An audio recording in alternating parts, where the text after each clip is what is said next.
I really loved how you brought up a couple pieces of advice for landlords in your last segment, because that carries over so beautifully to the story that I have for you today. Whoa, it's almost like we planned it. It's almost like these are scripted.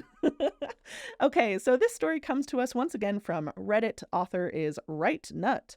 And the title here is Landlord US Oregon. Noob Landlord here. Any tips or ideas or things you wish you could have done differently? Please help. This user recently acquired 3 homes in a neighborhood. I have no idea what's the first or last thing to being a landlord. I've been renting for the last 20 years, and this is my first time also owning a home. So if you have some Landlord 101 crash course or Landlord for Dummies ideas, please help.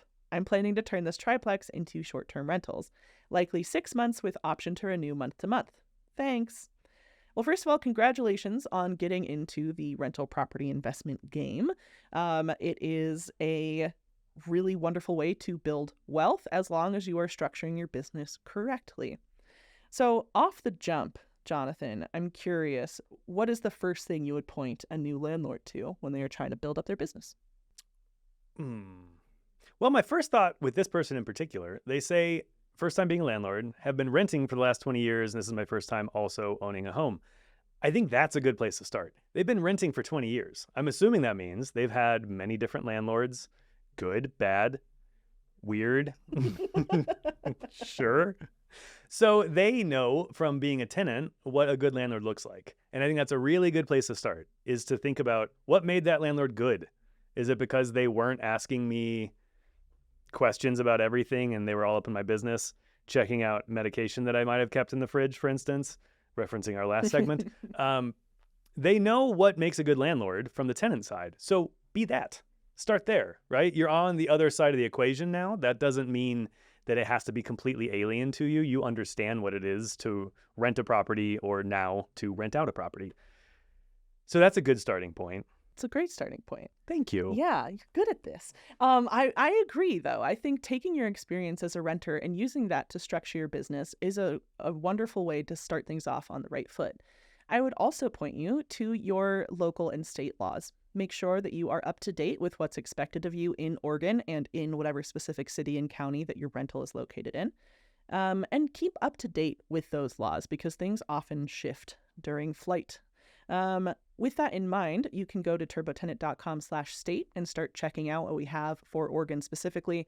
That'll give you some information about evictions, what you owe your tenants, what your tenants owe you. And these things are going to help you stay compliant. Compliance is truly the name of the game when you are a landlord or any kind of business owner. I would also say, make sure that you define your processes. And by that, I mean, when it comes to marketing your listing, screening your tenants, especially anything really where you have to go through and make a decision, keep a quick Google Doc note or anything you have to just write out your thinking. It can be bulleted.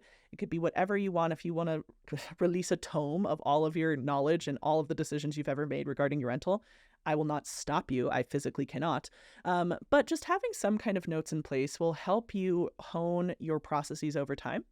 That's particularly important when we talk about tenant screening, because as a new landlord, you might not know, there's this thing called the Fair Housing Act.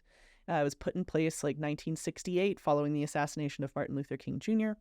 Inherently, it is designed to make sure that renters and other people in the housing market are not discriminated against for their protected classes. On a national level, there are 7 protected classes. There could be additional protected classes for Oregon and even for the county and city that you live in. So again, check those out. And make sure that you are following the rules so that you are not discriminating against someone for, let's say, their race or their gender, because that can get you in a lot of trouble. If you violate the Fair Housing Act, your first fine could be up to $16,000. So if you take nothing else away from this little segment, please check that out. Document your tenant screening process. You can use a tool like TurboTenant to screen tenants for free. But you just want to make sure that you are staying on the up and up. What else would you add? So something else this person says is they plan to use this triplex as short-term rentals, likely 6 months with option to renew month to month. Actually, not a short-term rental. At that point, that would be a midterm rental. Still potentially a good idea. Midterm rentals have been blowing up lately in popularity. Depending on your location, they can be really, really awesome. For instance, if you're near corporate headquarters or a big hospital or military base even. So great idea. You need to do some research into what's required there because you're still going to need a lease agreement. You want to make sure that lease agreement covers, as Krista said, everything in your state and county and city, but also just make sure it covers you, right? Put in there specifics about parking, about how common areas will be used. If it really is going to be a midterm rental, then it's going to be furnished. So how is that going to affect things? What do you expect of the tenants in regards to those furnishings? So just making sure you outline everything, making sure that you're covered from every viewpoint. We have a few episodes with Jesse Vasquez, the king of midterm rentals, that you can check out as part of your Landlord 101 learnings. If I may be so cheeky, I would also highly recommend subscribing to this channel because we aim to educate landlords new and old with everything that we put out. So can't recommend us enough. We're great. We're great. You should come back here. But on a serious note, I would say always keep learning. There are so many resources out there, whether it's TurboTenant webinars, TurboTenant YouTube channel, TurboTenant podcasts, and others that you can check out to make sure that you are on the up and up with different things that might occur in the rental property space so that you can always ensure that your business is doing what you want it to do and meeting the goals that you've set for yourself. But There you go.